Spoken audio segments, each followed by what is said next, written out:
Okay, fellas, I'm back sooner than I thought I would be. I ran this here 5-pad slipper and it worked awesome. But I'm taking the old beast out. This new layout requires a little slower motor.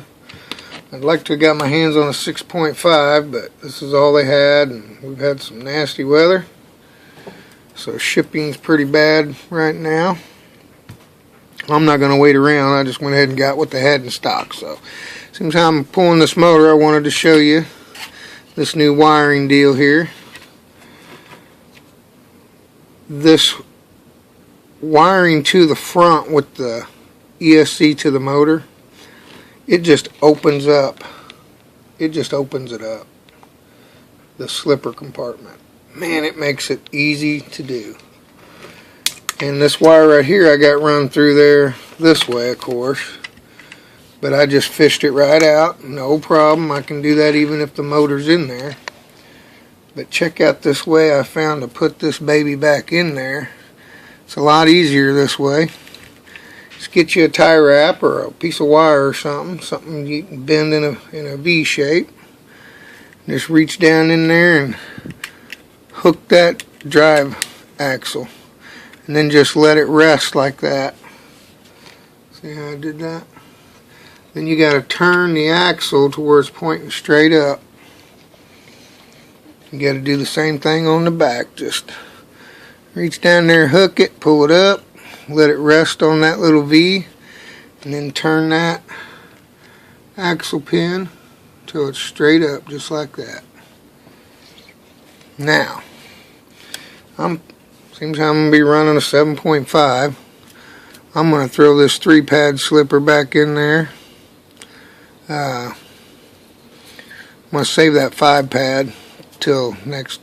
I got a few weeks. There's a big race coming up, but I'm going to go ahead and run this here 3-pad for now. But check this out. You got to have your axle drive cups pointing straight up like that. It'll be like that on both ends. Get this pointed straight up so we can make sure they're both the same. But it's going to be straight up like this. At any rate, it's going to be straight up. This one here will be almost straight up, it looks like. So that's what we're just trying to figure out. Yeah, they're pretty close to the same straight up. Yep, straight up. So, take this, get your bearing housings, go to the front first. At least that's the way it seemed to work best for me earlier. Kind of slip that in, get my housing ready into the bulkhead, and kind of get the back lined up. Just make sure it's all straight up and down. Then just kind of push these things in like that. Look how easy that thing went in there. Then you just hold the spur gear and pull that thing out of there. Man, that's easy. No hassle. It's easy to hang on to that drive axle. Man, that is sweet. At any rate, that's how I figured out a way to make it a little easier to slip them back in there.